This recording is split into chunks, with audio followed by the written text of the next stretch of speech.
ministros, jueces, consejeros técnicos, profesionales y funcionarios del Poder Judicial, también de la Corporación Administrativa del Poder Judicial, así como al público en general que nos acompaña el día de hoy. Agradecemos su asistencia y su puntualidad y vamos a dar inicio a este conversatorio sobre el abordaje del acoso sexual en el Poder Judicial, que ha convocado el Comité de Género y No Discriminación de la Ilustrísima Corte de Apelaciones de Puerto Montt, el cual es encabezado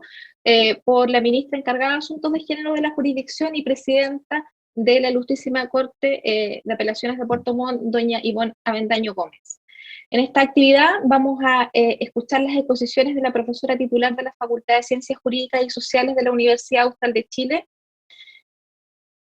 y la doctora doña Yanira Zúñiga Añasco, y de la abogada de la Asociación Nacional de Empleados del Poder Judicial, doña María Cristina Cabrera, a quienes desde ya agradecemos su disposición para participar en esta actividad. Luego queremos tener un espacio de diálogo con ella en relación a las consultas y observaciones sobre el tema que nos convoca y que planteen los participantes a este conversatorio, las que se van a recepcionar durante el desarrollo de la actividad a través del chat, para así promover luego un intercambio de ideas acerca de este tema que es tan necesario visibilizar con mayor fuerza, sobre todo, ya que el acoso es una manifestación de discriminación de género y una forma específica de violencia en contra de las mujeres, por lo cual es urgente avanzar en la desnaturalización de las conductas que la constituyen y que a veces son toleradas por las víctimas en los ambientes de trabajo, por el costo social y laboral de hacer las denuncias. El Poder Judicial ha abordado el acoso sexual, las formas de prevenirlo, investigarlo y sancionarlo, con el compromiso de erradicar esta forma de violencia en la política de igualdad de género y no discriminación, y además con la aprobación del procedimiento para la prevención, denuncia y tratamiento del acoso sexual del Poder Judicial del Acta 103 del año 2018. Entró en vigencia el 1 de julio del año 2018. Comenzaremos entonces ya con la actividad en honor al tiempo, y vamos a darle la palabra a la doctora doña Yanira Zúñiga Añasco, abogada de la Universidad Austral de Chile, doctora en Derecho de la Universidad Carlos III y profesora titular del Instituto de Derecho Público de la Universidad Austral de Chile,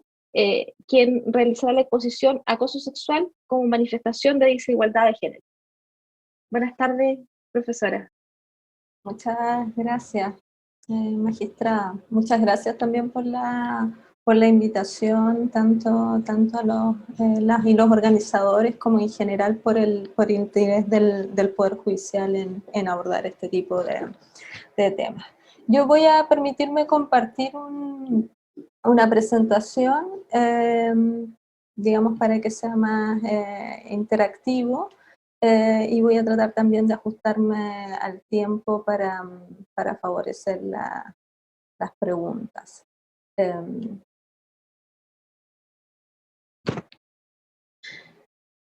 Se ve, ¿no es cierto? Sí.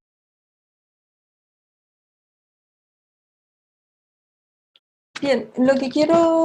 quiero yo abordar son cuestiones generales en cuanto a su regulación, que ha ido también engrosándose en el derecho chileno, y algunas cuestiones que son especialmente problemáticas en la regulación, y yo diría sobre todo en la interpretación y aplicación de las normas de acoso sexual, no solamente en el caso chileno, sino también en el derecho comparado por las razones que voy a señalar. Y quizás es bueno partir por una primera discusión que suele estar detrás de los procesos de regulación del acoso sexual, y como ya saben, y sobre esto voy a volver, el acoso sexual ha tenido una regulación expansiva en Chile y en el mundo. En Chile hemos visto una ampliación en los últimos años de las controversias sobre el acoso sexual, y también desde el punto de vista de su regulación. Y normalmente cuando se produce esta discusión, que es una discusión habitualmente social y política, que es la que precede a las formas de regulación, siempre aparece esta pregunta, ¿no? Si el acoso sexual no es en realidad una forma de puritanismo. Esta es una expresión que se utiliza muchísimo en Estados Unidos, dado también las características del sistema norteamericano, pero digamos, para decirlo en términos que resulten más familiares para el caso chileno, si no estará detrás un intento regular una especie de moral sexual, ¿no? Normalmente detrás de esta objeción hay posturas que pueden considerarse resistentes, ¿no? Y yo diría que esa es una primera cuestión que con el tiempo se ha ido desterrando, al menos de la visión dominante hoy día en los estudios sociales y en la práctica jurídica, que es, como se decía al principio, que en realidad no se trata tanto de regular cierto comportamiento sexual, sino más bien de evitar ciertas hipótesis que son hipótesis lesivas, ¿no? De ciertos derechos de las personas, particularmente de las mujeres, que son mucho más afectadas por este tipo de conducta que los varones, aunque por supuesto no se puede excluir la posibilidad de un acoso sexual que afecte a varones o que tenga otro tipo de configuración. Entonces esa es la primera cuestión que creo que vale la pena volver, porque sobre esto siempre hay cierta duda, y al menos en el estado actual de la regulación,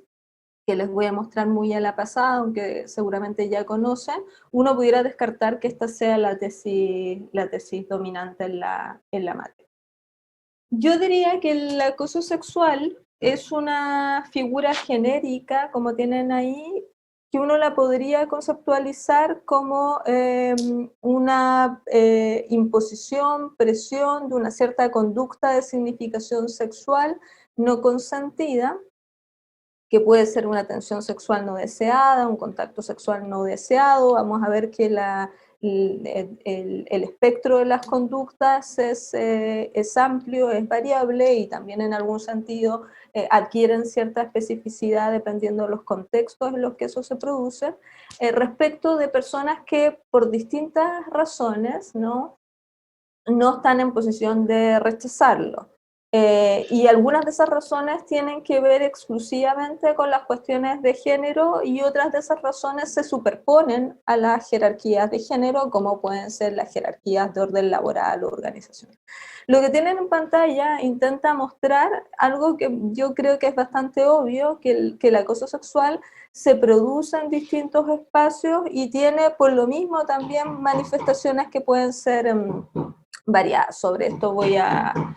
volver.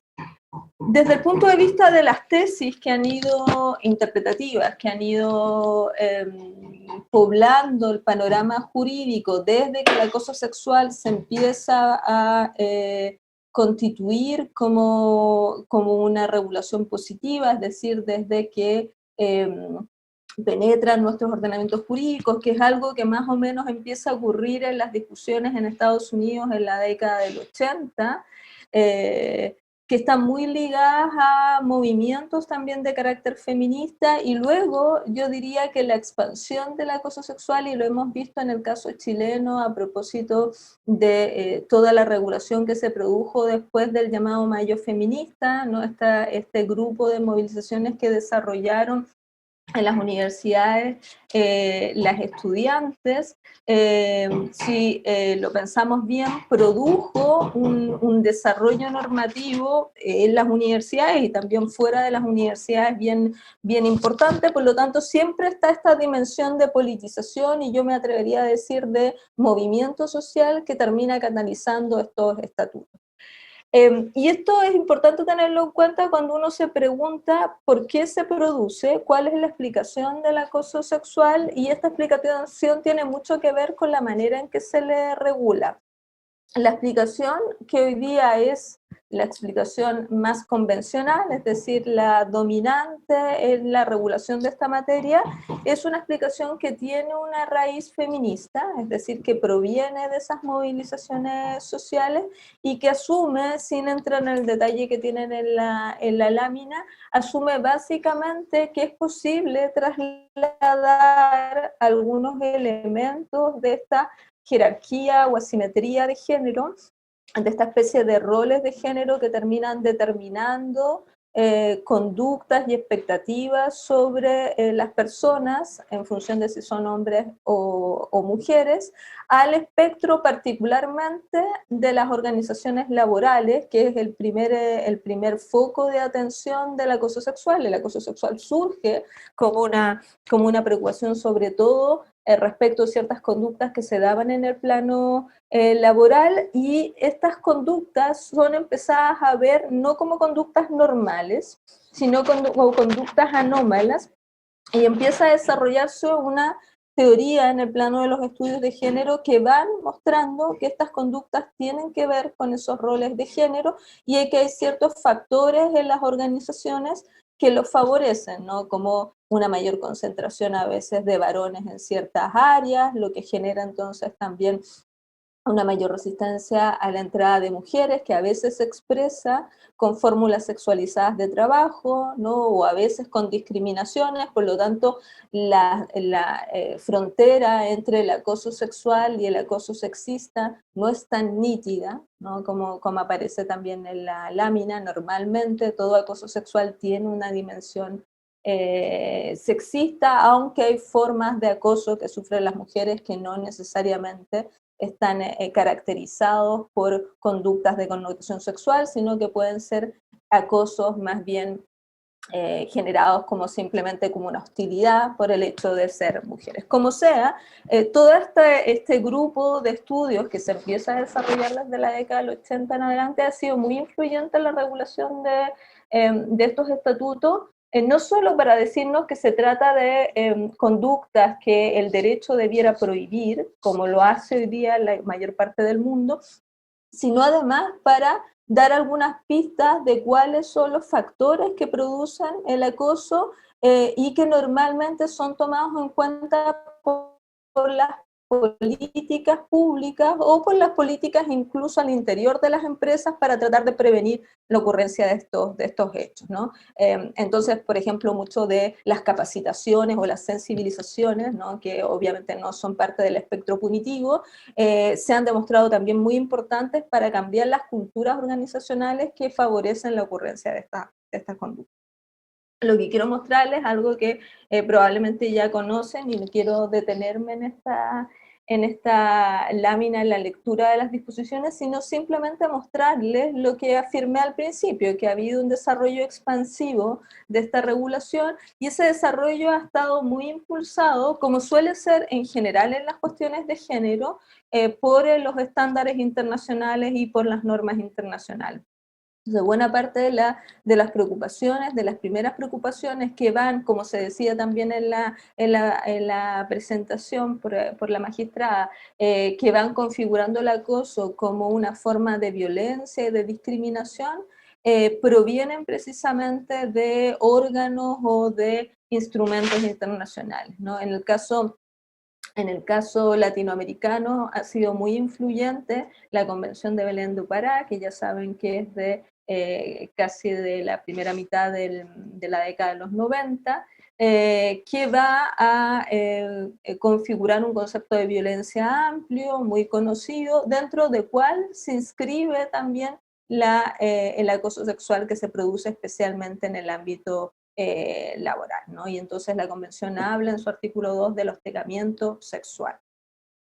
La recomendación 19 del Comité de la CEDAW, que es el órgano de control, hace también lo propio y incluye dentro de ese arco bien extenso de conductas de violencia las relativas a la violencia sexual, y dentro de ellas se inscribe también el acoso sexual en el lugar de trabajo. Como les decía, esta es la primera gran problematización, ¿no? Y esa es la razón por la que explican que en casi todos los lugares, salvo los casos en que se regula primero las formas de acoso en el ámbito universitario. Casi en todos los lugares la primera forma de regulación, el primer locus, espacio de regulación del acoso es precisamente en el marco de las relaciones laborales. Y por último, les muestro el convenio 190 de la OIT, que a pesar de que no ha sido ratificado todavía por Chile, va mostrando también una preocupación que es incremental en esta materia. Ese convenio, muy reciente del año 2019, se refiere específicamente a la violencia del acoso en el mundo del trabajo, y ya verán, ¿no?, de la lectura de la lámina que desarrolla un acercamiento con una densidad normativa más profunda, es decir, ya no tan superficial, sino en un mayor detalle. Lo propio ha ocurrido también en Europa, que tiene un convenio relativamente reciente, el convenio de Estambul, que cubre las hipótesis de violencia, incluyendo la de violencia intrafamiliar y también las figuras de acoso. Dicho sea de paso, la Convención de Belén do Pará, la latinoamericana, es muy anterior al convenio europeo. Entonces eso puede ser visto de manera positiva, ¿no?, porque en América Latina, digamos, nos hemos adelantado a estas regulaciones, o verse de manera negativa en el sentido de que pues, hay una mayor prevalencia de la violencia de género, que hizo que las preocupaciones o las alertas saltaran antes en América Latina que lo que ha ocurrido en Europa. Como quiera apreciarse esta situación, lo cierto es que ese desarrollo, como he dicho, ha sido expansivo. ¿Cuáles son las formas de acoso que se reconocen en el caso del sistema jurídico chileno? Por un lado, como ya decía, y es la forma más antigua, regulada, ¿no?, el del 2005, la reforma que introdujo al Código del Trabajo, que es ampliamente conocida, la Ley 20.005, que crea la figura de acoso laboral y, como ustedes saben, también introduce un procedimiento específico en materia laboral para su denuncia, para su investigación y eventual sanción. Luego esto se replica con un reenvío precisamente a la definición laboral por la ley 20.607, que establece una modificación en el estatuto administrativo, ¿no?, y que lo establece también como una conducta prohibida. En el caso del acoso en el sector público, además de esta norma base que remite en la definición al Código del Trabajo, para efectos de la investigación, se han desarrollado, y también en algún sentido para efectos de la tipificación, se han desarrollado una serie de protocolos de acoso sexual. Ojo que varios de esos protocolos de acoso sexual son posteriores a este mayo feminista que mencioné, del año 2018, es decir, aquí hubo en efecto, al parecer, esto habría que siempre evaluarlo con una investigación a fondo, pero al parecer hubo un efecto de reacción política general, no solo en el ámbito de las universidades.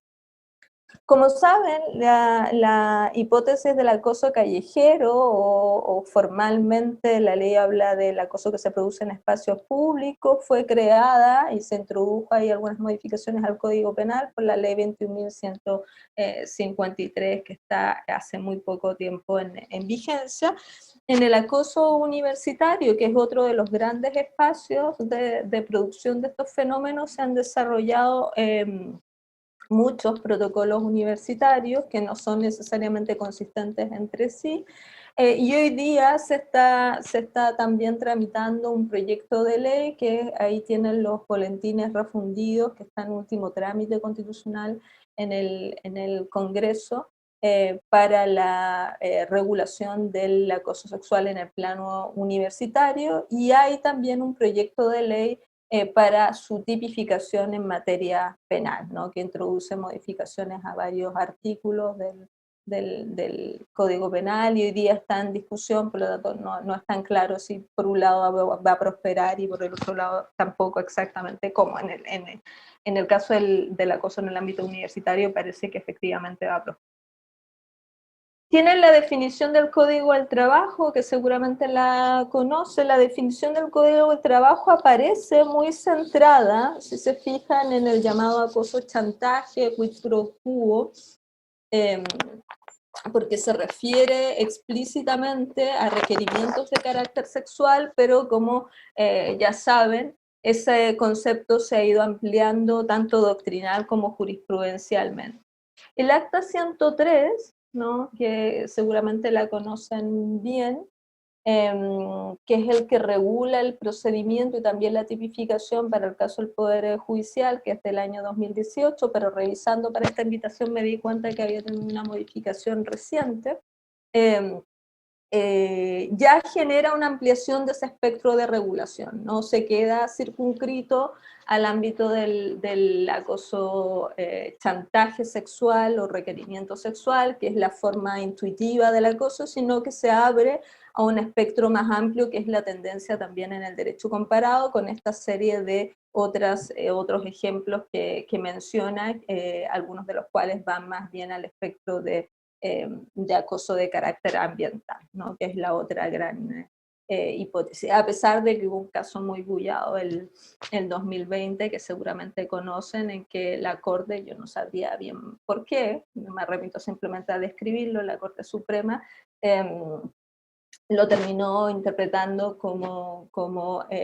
restringiendo la propia definición que tiene esa acta a una hipótesis de acoso chantaje. Ya que estoy hablando de eso, no ahí aparecen intentos de caracterización de qué sería este acoso en su versión chantaje, ¿no?, que sería aquellos casos en que la negativa de una persona a un determinado requerimiento sexual es utilizada explícita o implícitamente como base para una decisión que afecta a la formación profesional, al empleo continuado, a la promoción laboral, en términos amplios. Entonces, el chantaje implica una amenaza explícita o implícita de tener algún tipo de perjuicio, normalmente en el ámbito de una relación laboral, pero bueno, también podría darse esta modalidad en el caso de los espectros educacionales, ¿no?, la pérdida de la posibilidad de aprobar una asignatura o de obtener alguna ventaja legítima, etcétera. Y esto es bien importante y entronca con lo que decía al principio, ¿no? Lo que ocurre con el acoso es que normalmente la persona que es destinataria de esta no está en una posición de una libertad completa o robusta, como quieran llamarla, para rechazar ese requerimiento de carácter sexual. En cambio, el acoso sexual ambiental es aquel que no recurre a esta hipótesis, es decir, es la hipótesis más basal o residual, y genera normalmente, así suele ser definido en el espectro comparado, un ambiente normalmente hostil, intimidatorio o degradante. Desde el punto de vista de quienes pueden perpetrar el acoso, es importante tener presente, porque quizás también se produce ahí una cierta confusión, que no solo puede perpetrar el acoso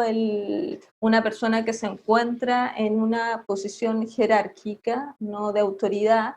sino también personas que se encuentran en una posición de horizontalidad desde el punto de vista de las relaciones laborales o de las relaciones organizacionales.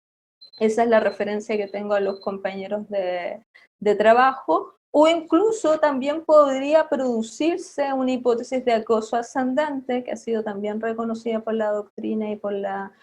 jurisprudencia. Por supuesto son menos usuales, pero se pueden dar porque, como decía al principio, lo básico del acoso sexual es que está enraizado en las relaciones de género. Hay un caso muy conocido, ¿no? Hace tiempo una diputada denunció a un asesor parlamentario de un colega, ¿no?, de un colega parlamentario, porque ese asesor le había precisamente realizado ofrecimientos o requerimientos de carácter sexual, ¿no? Entonces, claro, uno tendería a pensar que esto no es posible, porque se supone que la diputada es una autoridad y está en una posición de poder, pero es perfectamente posible, porque ahí la explicación tiene que ver con la jerarquización de género, que normalmente hace que las mujeres sean más vulnerables. Por supuesto, lo propio puede ocurrir con compañeros de trabajo. Esta distinción de si es horizontal o vertical no es relevante para prejuzgar si hay acoso o no, por las razones que estoy explicando, pero sí puede serlo para efectos de atribuir responsabilidad, sobre todo de tipo sancionatorio, ¿no? Por supuesto que no es lo mismo estar en una posición de poder, porque ahí se agrava la falta. Los ejemplos pueden ser variados, ahí los tienen, ¿no? Y esto tiene que ver con esto que he repetido varias veces, con que el espectro del acoso es diversificado y aparece también mayor prevalencia de ciertas prácticas según el tipo de relación y según el espacio en el que se produzcan. Por lo tanto, no solo requiere o no solo se verifica por contacto sexual, sino que también operan en algunos casos estrategias como pueden ser las comunicaciones de carácter sexualizante, los chistes, etcétera, ¿no? Por supuesto, en el espectro de la aplicación de estas reglas es fundamental el contexto, es decir, la interpretación o la hermenéutica sensible al contexto es básica para poder hacer interpretaciones, porque ya lo saben ustedes, el acoso sexual normalmente funciona como un tipo de mensaje, en muchos casos velado, ¿no? Y entonces esta es una dificultad probatoria, pero bueno, es parte de la característica de la situación, y por lo tanto lo que cabe en la Administración de Justicia es ajustarse a los hechos, ¿no? No, los hechos no deben ajustarse a la ideología que uno tenga, sino al revés, ¿no? La Administración de Justicia debe ajustarse a las características de una determinada conducta, en este caso lesiva, y proveer entonces tanto un dispositivo conceptual como de acercamiento interpretativo para poder entonces cumplir los fines de esta regulación. Ya para ir terminando, estoy en los 5 últimos minutos, cuestiones problemáticas. Una cuestión problemática es la cuestión del silencio, y esta cuestión, como saben, es problemática en todo el espectro de la violencia sexual, no solo en el caso del acoso, es también uno de los puntos conflictivos en los casos de delitos sexuales, es decir, se puede considerarse que el silencio constituye aceptación, porque ya vimos que lo básico en todo este grupo de violencias es considerar que se trata de una conducta no consentida. Por lo tanto, la cuestión del consentimiento suele ser uno de los nudos interpretativos en estos casos. Y de más en más, y esto ha sido promovido también por las teorías de género, de más en más se está reconociendo que el silencio no constituye per se consentimiento, porque muchas veces el silencio no es más que simple tolerancia, o en algunos casos es la consecuencia de la imposibilidad fáctica de adoptar una conducta diversa, porque la persona que adopta una conducta diversa muchas veces se expone entonces a perjuicios mayores, ¿no?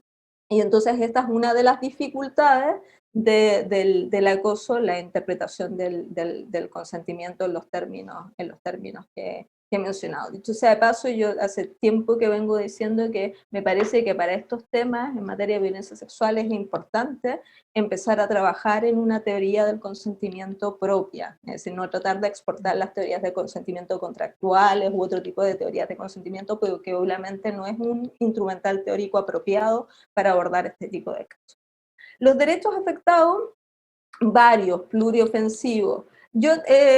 quizás me quedaría con el primero, porque muchas veces no se observa, en los otros creo que no hay tanta discusión, ¿no? Pero muchas veces no se observa que por definición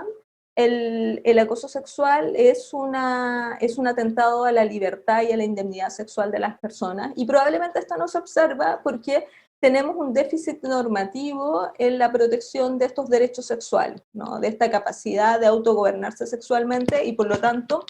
normalmente recortamos el espectro de los derechos y no asumimos que ahí hay una dimensión que resulta lesionada y que es importante para la verificación también de la dignidad de las personas, que es la capacidad de autodeterminarse en términos sexuales. Problemas para la denuncia. Este es uno también de las cuestiones muy complicadas en el diseño, en la interpretación, y es parte de las políticas normalmente asociadas cuando se hace, como en el caso chileno, un sistema que es por definición fragmentario de regulación, es decir, cada unidad, cada poder o cada espacio tiene sus propios protocolos. Bueno, en ese modelo de acercamiento es muy importante identificar también las causas que generan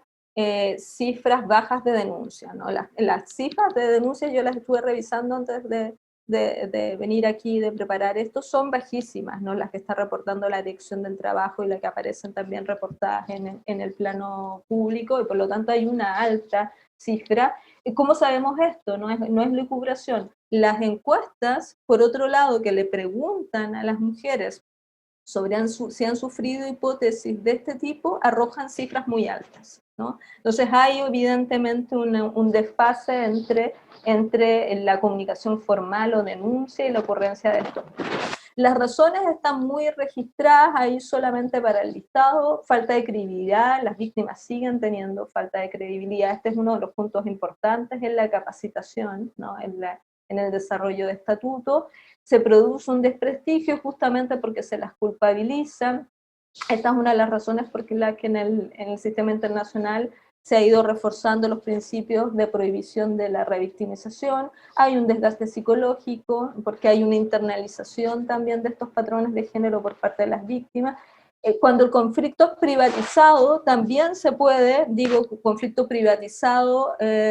por ejemplo, en el plano laboral, hay algo en el procedimiento cuando se desarrolla al interior de las empresas que tiene un elemento privatizador, puede que no favorezca del todo, y la normalización del acoso, que ha sido parte también de la manera en que las mujeres hemos sido socializadas, tampoco contribuye a este resultado. Y por último, con esto cerraría, y porque lo incorporé a propósito de una norma que aparece específicamente en el Acta 103 y que ha dado mucho en la discusión en general de género, ¿no? ¿Cómo se aborda la imparcialidad en el caso del acoso? Entonces la pregunta que podría plantearse, si se adopta una perspectiva de género, ¿se está haciendo imparcial o en cambio se está haciendo parcial o sesgado, ¿no? Que es algo que se discute, yo creo que no se discute oficialmente, y que merecería la pena discutirlo oficialmente porque se discute en los entretelones de la aplicación, y creo que eso le hace mal al sistema. En el caso chileno, a diferencia de lo que ocurre en varios sitios a nivel comparado, no hay un pronunciamiento de las altas cortes o un pronunciamiento legislativo que obligue a adoptar perspectiva de género. Por ejemplo, lo tiene la Corte Constitucional colombiana, lo tienen algunos tribunales argentinos, hay algunas leyes que obligan, en el caso boliviano hay alguna ley que lo obliga a adoptar, entonces hay otra posición en el sistema comparado. Cuando eso es así, uno puede presumir que se asume entonces que la perspectiva de género engrosa el parámetro de imparcialidad porque es correctiva de un sesgo, ¿no?, de origen. Cuando no la tenemos, en el caso chileno, sería un buen ejemplo, uno puede preguntarse, ¿no?, si el adoptar una perspectiva de género sería, como dice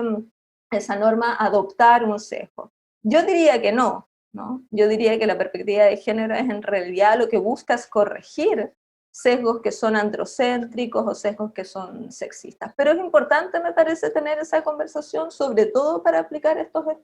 estatutos por las dificultades probatorias y de otra índole que tienen estas normas, que hacen incluso que con esto finalizo, teniendo estas reglas, su eficacia en la aplicación sea baja, lo que nos genera un círculo vicioso, porque la baja eficacia de estas normas, cuando se aplican, entonces también genera desincentivos para la demanda. Bien, muchas gracias. Yo me quedaría aquí. Gracias por su atención. Muchas gracias, profesora. Queremos aprovechar de hacer presente, de acuerdo a lo que usted estaba comentando en su exposición, que precisamente en la web, en la Secretaría Técnica de Igualdad de Género y No Discriminación, precisamente aparecen, además de los cuerpos normativos que se han mencionado, y precisamente también el Acta 108 del año 2020, que es la última modificación que se hizo al Acta 103, la parte de las estadísticas, que en el fondo los artículos 14 y 25 del Acta 103 del año 2018 exigen que sean conocidas al público, y precisamente es importante también que funcionarios y funcionarios tanto del Poder Judicial como de la Corporación Administrativa del Poder Judicial sepan que están disponibles estas estadísticas que efectivamente, como dice la profesora Yanira, dan un número muy bajo de denuncias de acoso. y sus resultados también, al menos hasta el año 2020, que tiene una pronta actualización, según informa la página. Vamos a pasar entonces ahora a la segunda de las exposiciones para luego ir a las preguntas. Voy a presentar entonces ahora, agradeciéndole también nuevamente su participación y disposición, a doña María Cristina Cabrera Muñoz. Ella es abogada de la Universidad Central y magíster de la Pontificia Universidad Católica de Chile, eh, quienes nos va a hablar acerca de los canales normativos y los procesos de las denuncias de acoso sexual en el Poder Judicial, considerando más su expertise como abogada de la NEJU. Adelante, María Cristina. Hola, buenas tardes a todas y todos. Bueno, primero que nada agradecer la invitación de la directiva de la regional Puerto Montt para poder exponer en este caso, y también, bueno, a Jacqueline, que ha sido bastante amable y me ha cooperado en todo lo necesario para poder estar hoy día acá. Bueno, voy a compartirles pantalla, ya que les voy a hacer una exposición referente al procedimiento. Denme un segundo. Sobre el procedimiento, por lo tanto, considero que es bastante más simple con un PPT en que podamos ir ordenando un poco esta orgánica que existe dentro del Poder Judicial para canalizar las denuncias de acoso sexual.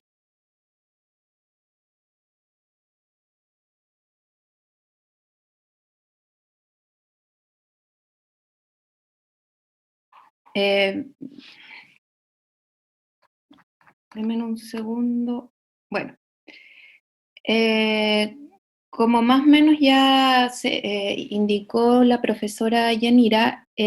acá está la acta 103 del 2018, que fue posteriormente modificada por la acta 108, pero en general los objetivos de ambas son que es regular una investigación de hechos que pudieran constituir acoso sexual, imponer sanciones a personas responsables y adoptar medidas eficientes de resguardo a la víctima y las necesarias para evitar la repetición de las conductas reprochadas. Y la aplicación de esta es para todos los trabajadores del Poder Judicial, cualquiera sea su calidad jurídica o el escalafón al que pertenecen. En este sentido, lo que primero les puedo señalar es que la aplicación efectivamente, solamente la denuncia se puede hacer en contra de trabajadores del Poder Judicial, pero esta denuncia puede provenir tanto de trabajadores del Poder Judicial que estén ejerciendo sus funciones dentro de él, como usuarios de los servicios que entrega el Poder Judicial. Los principios que rigen este procedimiento son, como lo expresa el acta 103, son 5, que es la confidencialidad, la imparcialidad, la diligencia y celeridad, protección a la dignidad y la integridad de las personas, y el derecho a la defensa. En estos principios me quiero detener un minuto para hacerles mención a algunas características, y lo primero es que por esencia todo este tipo de procedimientos son confidenciales. ¿Y esto qué significa? Que solo pueden tener acceso a ellos las partes, el fiscal, el actuario, y bueno, obviamente en el caso que alguna de las partes sea denunciante o denunciado o denunciada, tenga representación jurídica de un abogado. Esto es muy importante, ya que con este tipo de acciones se va evitando que como se señalaba, que una persona o sea, que este procedimiento sea conocido y así que alguna persona pueda retomar represalias, o que finalmente la honra de la denunciante, por ejemplo, pueda ser mermada por ciertos comentarios ya sea de sus mismos compañeros o como lo vimos, por ejemplo, en un caso Rancagua que fue bastante connotado, que también al hacerse más conocido esto, fueron también las redes sociales y la comunidad misma la que entró a hacer un juzgamiento de lo que estaba pasando,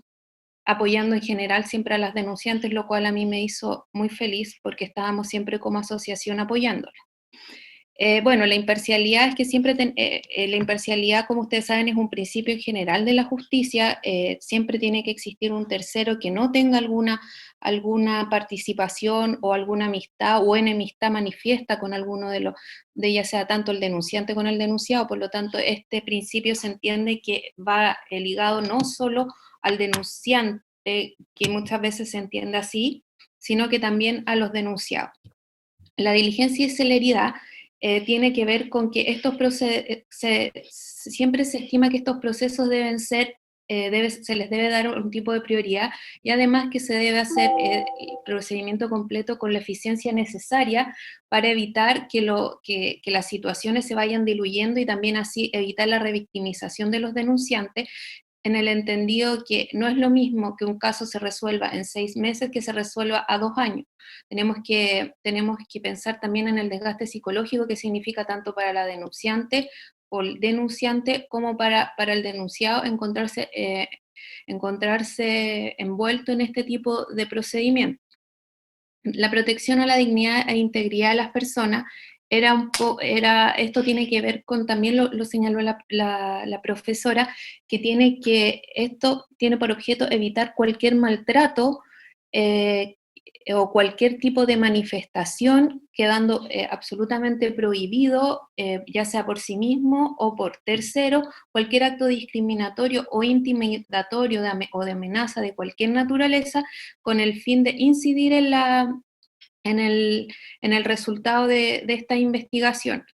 Y el último, que es el derecho a defensa, que es el derecho que tienen ambas partes de ir conociendo los avances o las diligencias que se van desarrollando dentro de este procedimiento, y estar siempre al tanto de la tramitación del mismo. Acá, para mi opinión, se produce el primer problema que tenemos, existe dentro del Poder Judicial con respecto a las denuncias, ya que estas actas, ya sea la 103 y la 108, solamente se aplican a los tribunales no reformados. Los tribunales reformados, ya sea los de materia penal, familiar y laboral, se siguen regulando por el artículo 389, letra F del Código Orgánico de Tribunales, y además en lo que no está regulado dentro de este artículo 389 se regula por el acta 15. Bueno, con las modificaciones que se indican dentro del acta 103 del 2018. Entonces, para mí ya es difícil explicarlo a ustedes. Imagínense lo que puede ser tratar de llevar un procedimiento administrativo con este cruce de normativa interna para llevar a cabo el procedimiento. Entonces, yo como experiencia les comento que algunos de los sumarios que hemos visto por estas lamentables situaciones, por ejemplo, el fiscal, cuando señala dentro de la normativa que aplicó, nos señala el artículo 389 letra F, el acta 15, el estatuto administrativo, el acta acordado 103, y además las modificaciones del acta 108. Por lo tanto, como les digo, para mí es la primera controversia, en el entendido que debiese, a mí, y esto es una opinión personal, y creo que la hemos conversado con algunos otros colegas, que debiese existir un procedimiento unificado para todos los tipos de tribunales, y ya que hoy en día muchas todo este tipo de investigaciones, por lo menos a mí las que me ha tocado ver desde el año 2020, siempre las lleva la Fiscalía Judicial. Entonces, en algún minuto lo que se señalaba era que los tribunales reformados tenían el administrador y tenían una segunda instancia que era el comité de juez. Entonces se hacía como un poco a favor de los denunciantes, pero hoy en día, a mi entender, esa situación se ha ido perdiendo, ya que son las fiscalías judiciales las que generalmente están llevando a cabo este tipo de sumarios, sin perjuicio que existan en tribunales que aún las lleven de la forma que les señalé, que es a través del administrador, el comité de jueces, o regulado por el presidente, dependiendo la persona que sea el denunciante y sobre todo quién es el denunciado. Dentro de este procedimiento también es importante tener ciertas cosas claras, y que aquí también se las voy comentando, en el entendido que siempre ya es una decisión bastante compleja. Aquí hay un tema de que existe dentro del Poder Judicial, o por lo menos a nivel de la asociación, una sensación de muchas veces injusticias. Por lo tanto, como bien decía también la profesora, existen muchas. Cuando uno se hacen encuestas, por ejemplo, ahora hubo una encuesta de la Subsecretaría de Prevención del Delito con respecto a este tipo de delitos violentos, que tiene un poco que ver también con estos temas de acoso, no directamente, pero también existe un ítem ahí en que existía un porcentaje muy alto de mujeres que declaraban haber sido en algún minuto víctimas de algún tipo de acoso sexual. Sin perjuicio, las denuncias son súper bajas. Y dentro del Poder Judicial también, como señalaba la magistrada, existen cifras en que también existe una sensación de que hay muchas más mujeres o funcionarios que han sido víctimas de acoso,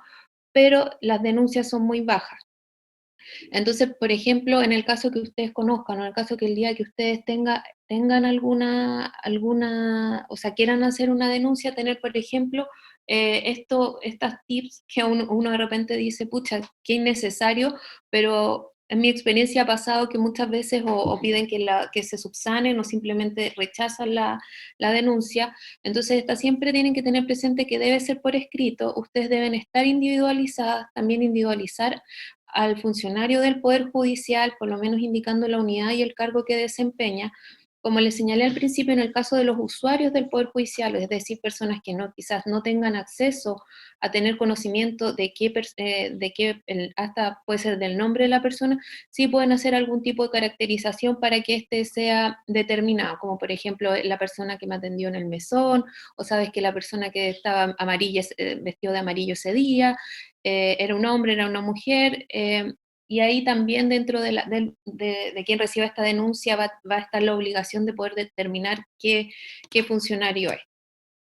Como les señalé, bueno, la individualización del denunciado, y además en esto muchas veces es importante acompañar algún antecedente que ustedes estimen útiles para la investigación del hecho y también para que esta denuncia sea declarada admisible. Más allá que admisible, que tenga un fundamento más o menos plausible para que se inicie la investigación, que sin perjuicio hoy no queda a la facultad del fiscal. Yo lo recomiendo, y muchas veces nosotros también en la asociación, además de hacer una defensa o acompañar en la defensa a los socios o socias, lo que hacemos es ayudarle a la redacción de esta denuncia, para que así, al momento de presentarla, los hechos estén bastante claros, y para también quien va a llevar esta investigación podamos convencerlo en forma más rápida y más certera de la pretensión que nosotros tenemos al momento de hacer la denuncia. También una de las novedades, ya no tan novedades, pero que sí se establece dentro de estas actas, son las medidas cautelares. Estas medidas también es súper importante que ustedes sepan que, bueno, estas las puede solicitar el órgano decidor, la puede solicitar quien lleva la instrucción del sumario administrativo, o sea, de este sumario administrativo, pero también la pueden solicitar ustedes como parte dentro del procedimiento. Y algunos de los ejemplos que tenemos, por ejemplo, son la separación física. También en algunos casos también se ha llegado a la suspensión temporal de la persona denunciada, que también se ha basado, como les señalaba, y volviendo a lo anterior, en los antecedentes que se han acompañado al momento de realizar la denuncia. Porque si estos revisten la gravedad necesaria, el fiscal va a tener las herramientas para poder suspender temporalmente a la persona, y en el caso, por ejemplo, que no lo haga, ustedes tienen el derecho a solicitarlo, dentro también de la tramitación y en los espacios y tiempos más o menos correspondientes. Otro ejemplo es el traslado transitorio de la persona del denunciante. Estos son algunos de los ejemplos que yo les señalo, pero también es súper importante entender que el fiscal en algunas ocasiones no solo puede tomar estas medidas, sino que también podría tomar otras medidas que también ustedes como denunciantes o denunciados también tendrán la facultad de hacer presentes si es que consideran que pueden ser vulnerables, vulnerativos hacia su persona por los motivos que ustedes quieran indicar. También dentro de estas actas se establece un plazo, se establece que no se admitirán a tramitación, y esto, pues, como bien se dice, podría ser de pleno derecho si han transcurrido 2 años desde los hechos ocurridos. También un sumario que vimos hace poco, se hicieron 3 denuncias, por ejemplo, y una de estas quedó como extemporánea y no se admitió a tramitación porque lo que ella denunciaba había ocurrido hace 2 años, sin perjuicio que el funcionario que siguió ejerciendo actos de acoso lo hizo con las otras 2 funcionarias, por lo tanto el sumario finalmente quedó con solo 2 denunciantes. Entonces también eso nos hace pensar si es que existe una conexión, o sea, claramente existe una conexión entre el acto que este funcionario tuvo hace 2 años con los que siguió teniendo posteriormente. Entonces ahí uno también piensa cuál fue la resolución o cuál fue lo que pensó el fiscal al a tomar esta decisión, porque además dentro de estas mismas facultades que tiene, está la de iniciar de todas formas un procedimiento administrativo si la naturaleza o circunstancias del caso lo aconsejen. Mi teoría era que estos eran prácticamente eran actos conexos, entonces por lo tanto debieron haberse visto los tres en forma conjunta, pero lamentablemente no coincidimos en la misma teoría. Bueno, las formas de notificación, y esto también es importante que lo tengan presente, la primera tiene que ser personal o la carta certificada al denunciado, y en el caso del denunciante, de todas formas se le tiene que notificar que se inició el procedimiento. Esto también está un poco ligado al derecho a la defensa que le señalaba primero, en el entendido que tiene derecho a conocer en qué estado se encuentra este proceso y que si efectivamente se admitió tramitación o no. Bueno, en ambos casos pueden ser representados por abogados, y esto hoy en día está expresamente reconocido en el acta número 15. Y también, bueno, señalarles que hoy en día, pero también está establecido que una vez que son notificados tanto el denunciante como el denunciado, pueden solicitar al fiscal otro medio de notificación que hoy en día ha sido muy recurrente por la situación que estamos viviendo, el correo electrónico. Esto también hay que decir que ha facilitado bastante la tarea, en el entendido que antiguamente se tenía que ir a presentar o a la oficina de parto directamente al fiscal, lo que por la jurisdicción tan amplia que muchas cortes tienen, o muchos tribunales, hacía un poco más complejo esta entrega de información. Y además que también hoy en día con estas plataformas electrónicas y como se ha abierto esta puerta, también ha sido más fácil nosotros como asociación poder acompañar en las declaraciones muchas veces a nuestras asociadas o asociados, en el entendido que están muchas veces hay un miedo, digamos la palabra real, hay un miedo a enfrentar este tipo de situaciones en forma aislada, y sobre todo en la parte que les voy a comentar un poco después, que son las impugnaciones, que existen alegatos que están en forma conjunta. Entonces, finalmente la denunciante o el denunciante está frente al denunciado, y muchas veces es súper importante contar con la presencia de este abogado, que obviamente primero va a alegar con ellos, y también lo que nos han señalado la socia es que se sienten hoy en día muy acompañados, o sea, se sienten más acompañadas, lo cual siempre va a ser algo positivo para ayudarlas a enfrentar la situación que están viviendo. Acá también, bueno, los plazos de investigación son 30 días, y estos son 30 días, pueden ser prorrogables por otros 30 días a un plazo menor, cuando el fiscal así lo indica y fundamenta esta solicitud. Una vez que pasa este plazo, en teoría, debiese estar terminada la investigación, pero también nos ha pasado que existen algunos casos, por ejemplo, cuando existe mucha prueba, que efectivamente esto se ha prorrogado un poco más, pero la idea es que siempre, como les decía, también en virtud del principio de celeridad, estos plazos se puedan ir cumpliendo. Una vez que se dan estos plazos, está la resolución que cierra la investigación. Dentro de esta resolución el fiscal tiene dos opciones, que es una propuesta puede proponer o el sobreseimiento del denunciado, o que formule cargo hacia el denunciado. El sobreseimiento, bueno,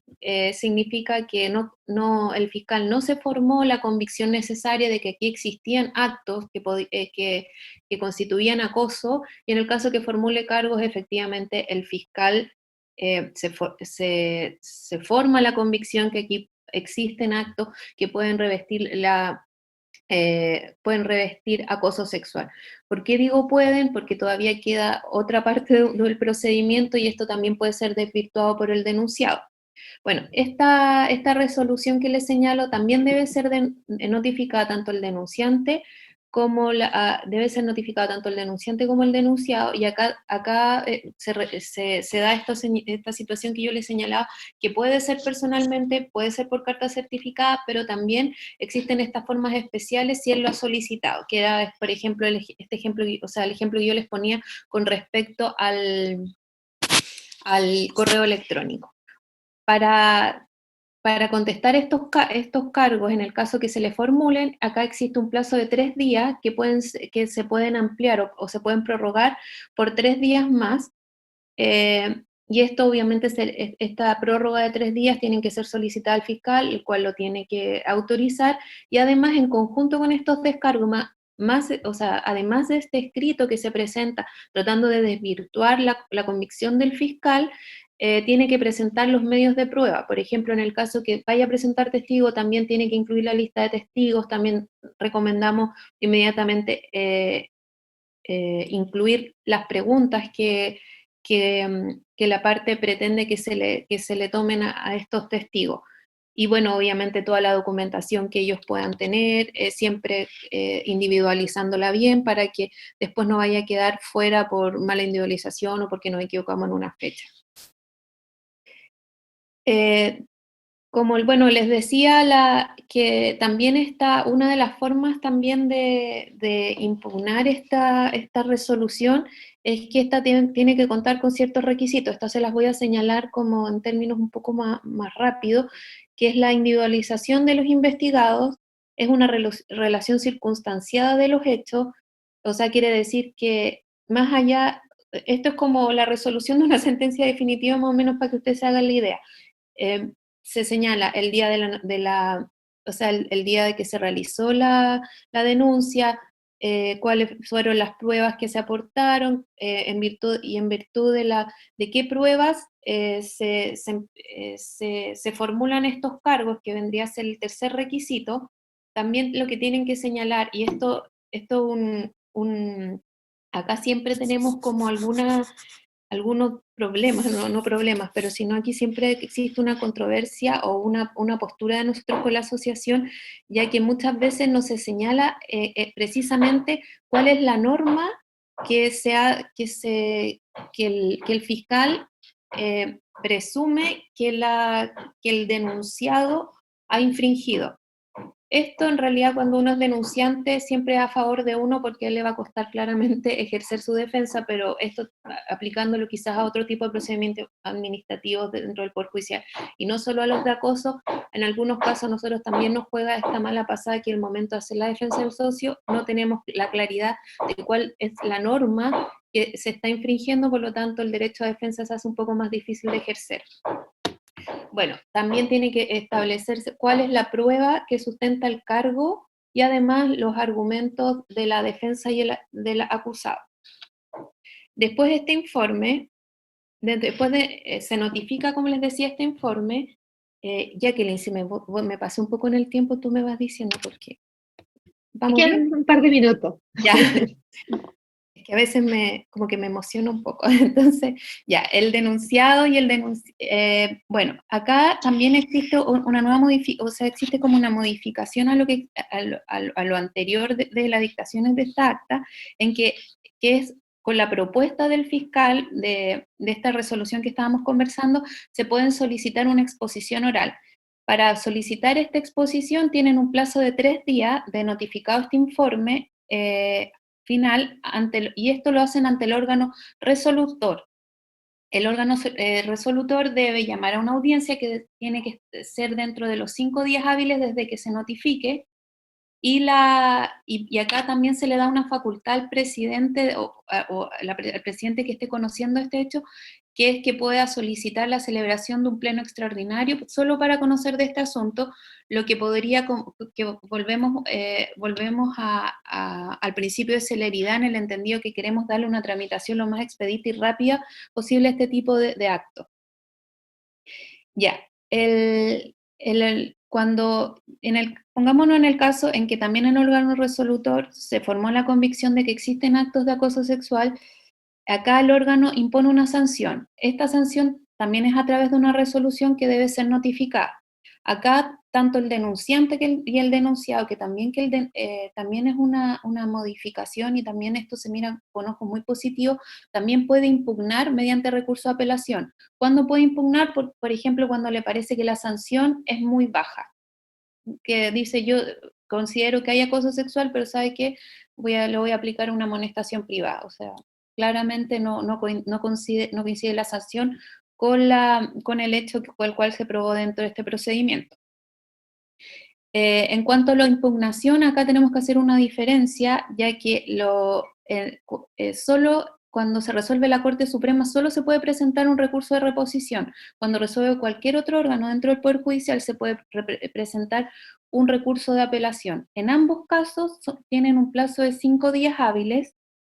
y este también es bien importante, que debe ser presentado ante el órgano que resolvió, no ante el órgano que va a resolver ni la apelación, bueno, en el caso de la Corte Suprema, la reposición.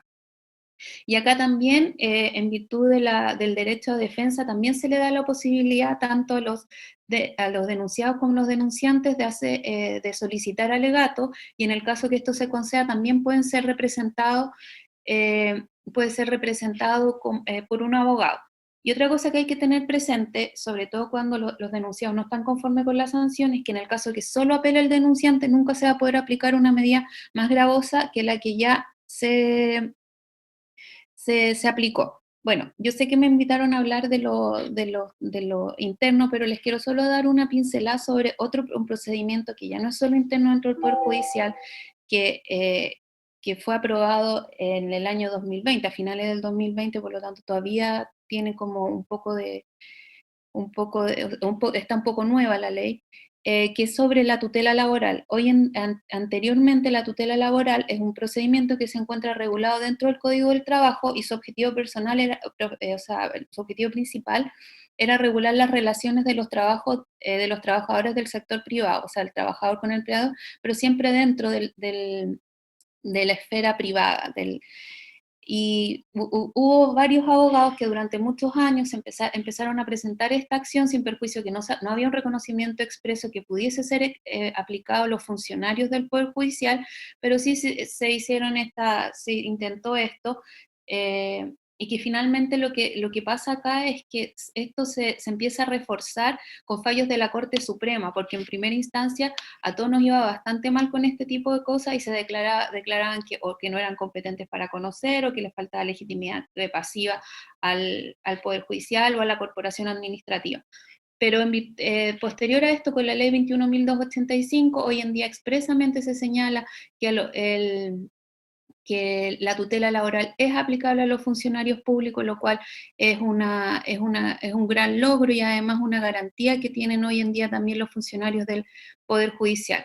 Bueno, les comento que los derechos y garantías que resulten lesionados cuando el ejercicio de las facultades que la ley le reconoce al empleador limita su pleno ejercicio,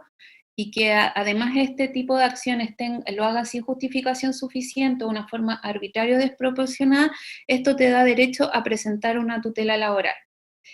Con esto termino y les comento que, bueno, los plazos son 60 días desde que ocurren los hechos en que se funda la denuncia. Esto está establecido en el artículo 168, porque acá uno tiene que ir haciendo un juego también, o sea, mezclar el código orgánico, mezclar las actas y además mezclar con el código del trabajo, pero estamos todos de todas formas súper contentos con esta normativa. Las resoluciones de primera instancia, como todas las resoluciones dentro del derecho, son impugnables, y acá existen dos tipos de recursos, que primero va el recurso de nulidad laboral, que existen 10 días para presentarlo, y de este conoce la Corte de Apelaciones, y posterior a esto existe un recurso de unificación en que también existen 10 días, y que de este conoce la Corte Suprema. Bueno, ya no creo que ya estoy en el tiempo, lo demás Sí. se los dejo para otra invitación. Hoy, muchas gracias por haberme escuchado, y hoy, ¿qué hice? Tengo que dejar Muchas gracias, María Cristina. Te agradecemos la exposición. Es importante eh, que en el fondo veamos estas cosas prácticas también de la denuncia. La idea es que funcionarias y funcionarios, además de otros de integrantes del Poder Judicial, sepan estas cosas, cómo es la forma en causar estas denuncias, y así ir normalizando también el hecho de que cuando una persona se ve afectada por una conducta de acoso, también pueda presentar sus requerimientos y hacer las denuncias para llevar a cabo el procedimiento como está establecido. Vamos a pasar a las preguntas. Tenemos una consulta que es de doña María Soledad Granados, de la Secretaría Técnica de Igualdad de Género y No Discriminación, que además de saludar a doña Ivonne y felicitarnos por la actividad, quería dejar una pregunta planteada para la profesora Zúñiga, y nos menciona así, que en relación al acoso sexista, en nuestra regulación en el PJUD no entra el concepto de acoso sexual. Entonces, ¿es posible que se entienda incorporado dentro de lo que se entiende por acoso moral, laboral propiamente tal, o sería necesario establecerlo como una figura adicional, pero dentro de este ámbito?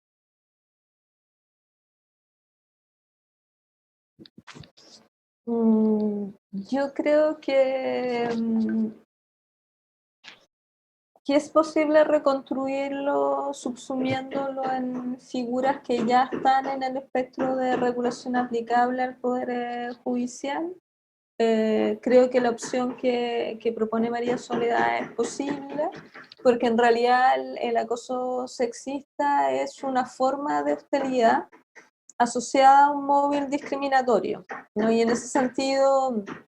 calza bien con la idea del acoso laboral en su versión más estándar, ¿no? Que es esta hostilidad que se expresa, ¿no? Por actos reiterados.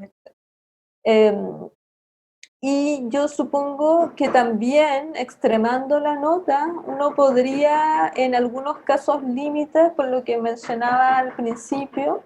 porque en términos prácticos puede ser difícil, según la manera en que se presente una determinada conducta, distinguir nítidamente entre un acoso sexual y un acoso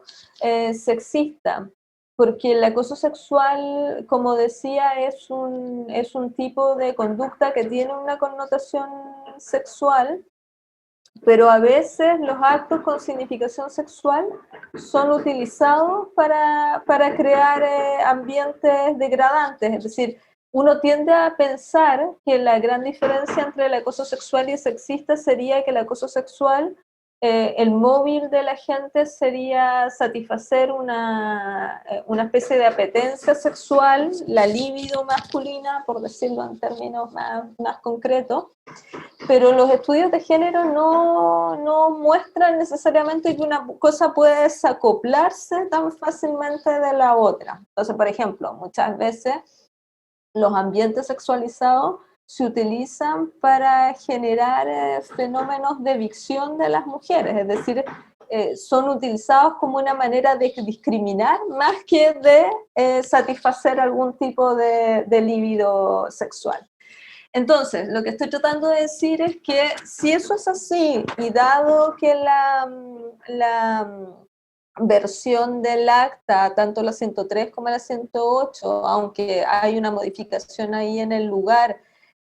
tienen un guiño a las cuestiones discriminatorias, yo creo que si hay puntos de intersección, ¿no? En la casuística, en el caso en concreto, sería posible también reconstruir una versión de acoso sexista que se presente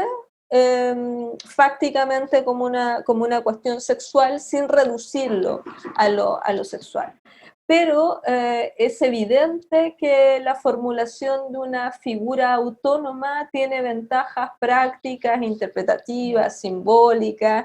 lo que hace aconsejable avanzar a eso, ¿no? Y además puede permitir también un mejor desarrollo conceptual de cuáles serían los casos, ¿no? Los casos tipo, analíticamente distintos, más allá de que en la práctica tengan normalmente puntos de intersección. Así que, para resumir, yo creo que sí es posible reconstruirlo con lo que hay, que entiendo que esa es la pregunta de María Soledad.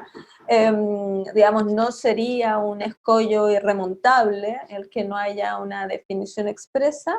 pero obviamente es más aconsejable que luego se produzca una tipificación que lo aclare y que mejore, ¿no? Tanto los umbrales de eficacia como el efecto pedagógico de tener ya una definición.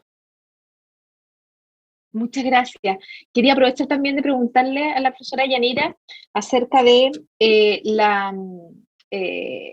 lo que mencionaba de poder tener en nuestra regulación interna del Poder Judicial la obligación de juzgar estos casos con perspectiva de género. Y usted nos hablaba en su exposición acerca de el principio de imparcialidad. También dentro de los principios está el principio de no discriminación. Y yo entiendo que desde ahí podemos también construir, obviamente, el juzgar con perspectiva de género. Que en el fondo, el llamado a que sean los mismos juzgadores a ponerse estos lentes de género para poder juzgar sobre todo materias como esta, donde es evidente el impacto del género, es relevante. Me parece que si nos pudiera ilustrar un poco cómo el principio de no discriminación, como principio en el acta, puede ayudar a construir eso también. Sí, yo también creo que eso es posible, que la introducción precisamente de este principio de discriminación debe ser leída también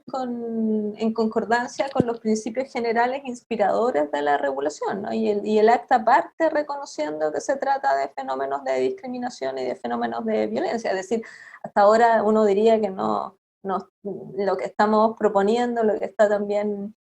implicando la magistrada no supone ninguna disrupción jurídica, ¿no? El tomar, digamos, los antecedentes que son el mapa del preámbulo del acta e interpretar luego la introducción de ese principio de no discriminación como una invitación a la aplicación de una perspectiva de género que es justamente una perspectiva género sensible, ¿no? La perspectiva de género no es otra cosa que llevar al ámbito jurídico que la posibilidad de mirar un fenómeno fáctico, como sería el acoso sexual, viendo pautas culturales y viendo impactos diferenciados de género, es eso al final lo que hace la perspectiva de género, y luego acomodar interpretativamente la respuesta o la reacción jurídica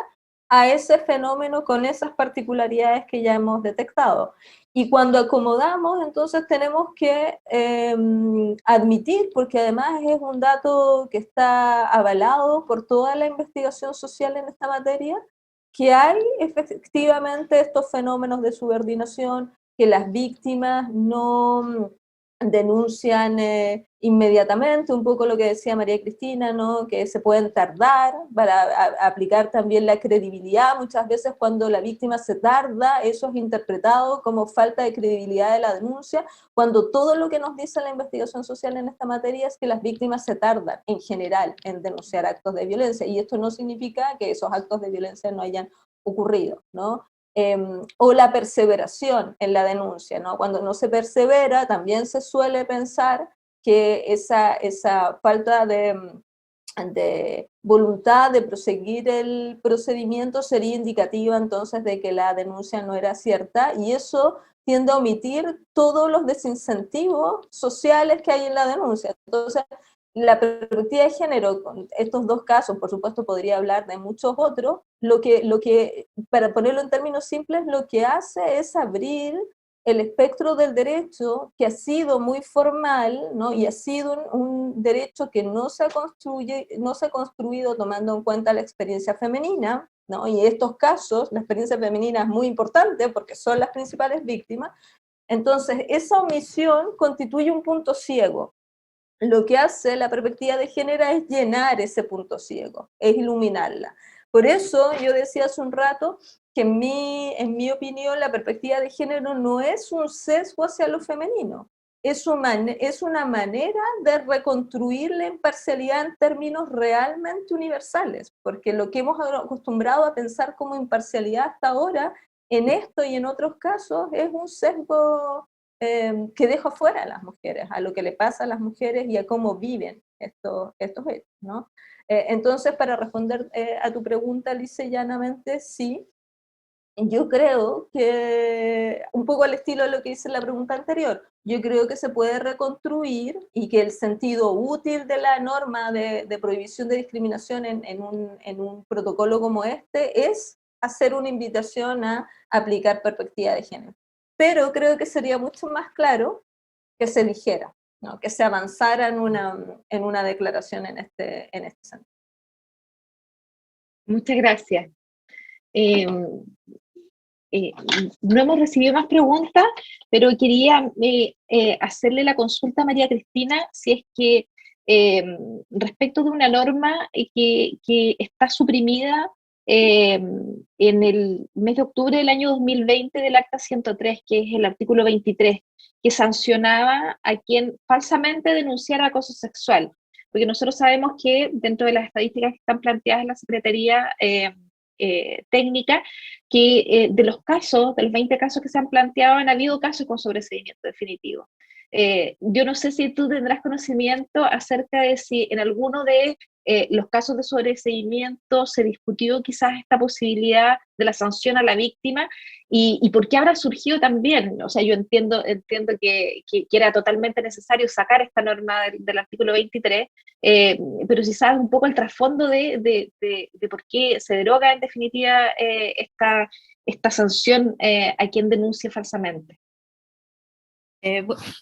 Bueno, lo primero que nosotros tampoco no tenemos así un informe, o sea, nos invitaron como a la conversación de por qué se deroga esta norma, pero nosotros entendemos que, bueno, primero que a través de esta lo único que podías conseguir era que la gente dejara de denunciar. Porque finalmente no, o sea, por mucho que tú tengas la convicción, como también indicamos dentro de ambas presentaciones, el tema de la prueba del acoso sexual no es fácil. Que el fiscal o la persona que esté resolviendo esto se forme la convicción, por ejemplo, si no hay testigo, ¿cómo? O sea, muchas veces nos tenemos que fundamentar en informes psicológicos que para el fiscal pueden no ser pruebas suficientes, y así un sinfín de otro tipo de cosas. En general, además que hay un fenómeno que se da del acosador, el acosador en general, o la acosadora es bastante inteligente, nunca va a ejercer estas acciones frente a muchas personas, entonces los testigos que podrían ser como la prueba más fidedigna para quien está resolviendo, es difícil conseguirlo. Entonces, para nosotros siempre fue una norma, y también una norma, creo que siempre como que me ha costado definir, pero yo creo que también es una norma que te discrimina, que en el fondo, y además que pone en tela de juicio en forma previa la denuncia que tú estás haciendo, con una amenaza de que esta denuncia se te devuelva. Y además que tampoco, como les señalaba, no tiene que ver contigo ni con la prueba que tú presentes, sino que tiene que ver con este órgano que es un tercero, al cual tú tienes que convencer de una situación que, como les decía, dentro de estos procedimientos, probarla está más que demostrado que es bastante complicado. Entonces, nosotros entendemos que fue este el motivo para suprimir esta norma a través del 108, lo cual también a nosotros como asociación nos puso bastante feliz, y estábamos siempre haciendo presente dentro de algunas comisiones, dentro de lo que se podía a través de los dirigentes que representan a la asociación, la necesidad de suprimir esta norma, de cambiarla, porque como te señalo, muchas veces que los asociados se acercaban a nosotros, lo primero que nos decían: ¿y qué pasa si nos sale culpable? Entonces tú ahí te vas dando cuenta a través de la práctica que esta era una norma que efectivamente desmotivaba las denuncias, aun cuando existieran los hechos constitutivos de acoso. Gracias. ¿Podría agregar algo a eso? Sí, adelante. Sí, yo creo, no conozco las razones, pero saludo su eliminación, porque efectivamente lo que ocurre con ese tipo de normas, que son bastante frecuentes en los estatutos de acoso sexual, son una especie de contrapartida a la regulación, es que normalmente expresan un estereotipo sobre la falta de credibilidad de las víctimas, y esto es bastante fácil de verlo si uno compara qué tanto otros estatutos que permiten la denuncia traen una regla que actúe como boomerang, y son poquitos, ¿no? Y sabemos además que el tipo de denuncia maliciosa es un tipo que está muy poco aplicado en el sistema jurídico, ¿no? Entonces, esto de intercalar inmediatamente una amenaza, como dice María Cristina, por un lado desincentiva la denuncia, dado que la insuficiencia probatoria no es lo mismo que una denuncia maliciosa. Esto es muy, muy claro en la práctica jurídica, ¿no? Una cosa es que no se pueda probar algo y otra cosa es que no haya ocurrido, ¿no? Hay una diferencia entre la verdad fáctica y la verdad normativa. Pero por otro lado, y eso es lo más preocupante, lo que hace es reflejar este estereotipo que es tan frecuente en la vida social, de que asume que las denuncias que formulan las mujeres por estos hechos obedecen a otras razones, normalmente de orden negativo, ¿no? Que las mujeres son en algún sentido sobrereaccionan, son histéricas, son vengativas, son volubles, etc. Toda esa constelación de estereotipos que está muy, muy documentada y que todos los estándares internacionales están tratando de desarraigar, ¿no? Por lo tanto, es un contrasentido, creo yo, tener un estatuto contra el acoso sexual y al mismo tiempo intercalar reglas que tienen una raíz estereotipada. Bueno, de hecho, en la norma, como el estereotipo de la perversidad femenina, hablaba de la falsedad evidente y manifiesta, para hacer la sanción a la víctima, y que uno podía entender que como esto afecta desproporcionadamente a las mujeres son mayormente las denunciantes, era dirigida al género femenino. Doña Tania Rojas nos manda una pregunta para la profesora Yanira, además de felicitar a ambas exponentes, y nos señala lo siguiente: la Ley Integral del Derecho a una Vida Libre de Violencia, en actual tramitación en el Congreso, no contiene una figura de violencia en el ámbito del trabajo, solo se limita a aquellas conductas ocurridas en el ámbito doméstico e incorpora modificaciones en materia penal y de familia. Es recomendable abordar desde esta normativa integral al ámbito del trabajo, sobre todo por el diseño conceptual que incorpora y referente normativo que será, por supuesto, una vez que se finalice, una vez que finalmente sea aprobado por el Poder Legislativo. Yo no he seguido completamente la discusión de ese proyecto de ley, que ha sido muy larga e intrincada. Le he seguido como a parcialidades, entonces no estoy muy segura si en alguna de ese proceso legislativo se explica esta desfase que hay entre el propósito declarado de que esta sea una norma marco integral, además con un espectro de definiciones de violencia que es más expansivo que el que tenemos ahora, es decir, se adoptan otras modalidades de violencia que hoy día no están recogidas en la legislación actual, dentro de las cuales están evidentemente las violencias que se provocan fuera de los espectros estrictamente relacionados con las figuras penales o con las figuras de la violencia intrafamiliar. Y bajo esa perspectiva, entonces, tiene toda la razón. O sea, yo tengo la misma sensación. Puede ser que la razón sea meramente pragmática, ¿no? Que abordar en un solo estatuto todo el espectro con el mismo detalle de las violencias termine generando un cuerpo normativo demasiado grande, ¿no? Y que eso sea difícil entonces de tramitar. Esta es una ley además que está tratando de avanzar hace mucho tiempo, ¿no? Y puede que esas razones hayan obligado a hacer este recorte, pero yo creo que la estrategia es